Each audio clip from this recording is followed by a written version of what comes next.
KPI green energy की बात करें तो आज के दिन ये भी कंपनी आपको काफ़ी ज़्यादा फोकस में रहती हुई दिख रही थी। फोकस में रहने का इसका भी एक रीज़न है और वो रीज़न दोस्तों ये है कि इस कंपनी को मिल चुका है एक ऑर्डर मिला है दोस्तों विंड पावर प्रोजेक्ट से रिलेटेड, और 150 मेगावाट का ऑर्डर का साइज़ है, ऐसा हम बोल सकते हैं। GUVNL की तरफ से कंपनी को ऑर्डर मिला है, जिसके लिए कंपनी को रिसीव हुआ है LOI यानी कि लेटर ऑफ इंटेंट। अब दोस्तों इस चीज़ को आप थोड़ा सा डिटेल में भी चाहो तो रीड डाउन कर सकते हो। आप यहाँ पर मेंशन देख सकते हैं, गुजरात ऊर्जा विकास निगम लिमिटेड जो है उससे कंपनी को पहले भी काफ़ी सारे ऑर्डर्स मिले हैं, और वंस अगेन उनसे ही कंपनी को फिर से एक डेवलपमेंट का ऑर्डर मिला है 150 megawatt grid connected wind power project का। तो ओवरऑल अगर हम बिज़नेस के हिसाब से देखें तो ये ऑर्डर की न्यूज़ एक तरह से अच्छी न्यूज़ है, अगर हम बिज़नेस के हिसाब से बात करें तो। अब देखा जाए तो कंपनी की जो टोटल ऑर्डर बुक का साइज़ है वो भी काफ़ी सही है। अगर 2025 के स्टार्टिंग की बात करें तो कंपनी का जो टोटल साइज़ था ऑर्डर बुक का वो हमें 2869 मेगावाट का देखने को मिल रहा था।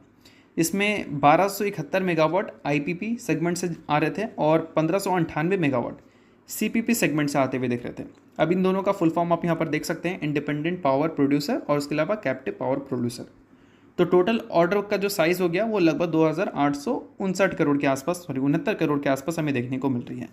और वारी रिन्यूएबल ने बताया था कि 1 मेगावाट की एग्जीक्यूशन से लगभग उनको 1.1 से लेकर 1.2 करोड़ के आसपास का रेवेन्यू मिलता है। तो उस हिसाब से भी अगर हम देखें तो इस कंपनी का जो टोटल साइज़ है उससे तो हम ये उम्मीद कर सकते हैं कि लगभग 2800 करोड़ से लेकर 3000 करोड़ के आसपास का रेवेन्यू कंपनी अपने करंट ऑर्डर बुक के बेसिस पे तो जनरेट कर ही सकती है। और दोस्तों यहाँ पर कंपनी ने ये भी बताया था कि CPP ऑर्डर्स की अगर हम बात करें तो कंपनी का एम है 12 से 15 महीनों में इसको एग्जीक्यूट कर देना है, और जो IPP न्यू ऑर्डर्स हमें देखने को मिले हैं उसकी एग्जीक्यूशन मिड 2027 के फाइनेंशियल ईयर में हमें देखने को मिल सकती है, अकॉर्डिंग टू इक्विटी मास्टर आप यहाँ पर देख सकते हैं।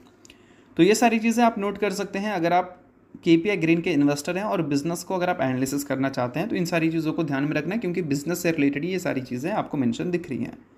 अब इसके अलावा दोस्तों एक और पॉइंट आपको देखने को मिलेगा जो कि EPC ऑर्डर बुक है, जिसका करंट साइज़ अगर हम देखें तो 25 बिलियन से लेकर 30 बिलियन रुपीज़ के आसपास हमें देखने को मिलती है। तो बोल सकते हैं मल्टीपल कॉन्ट्रैक्ट्स है कंपनी के जेब में, एग्जीक्यूट कर देगी तो कंपनी के रेवेन्यू में अच्छी इजाफा हमें देखने को मिल सकता है।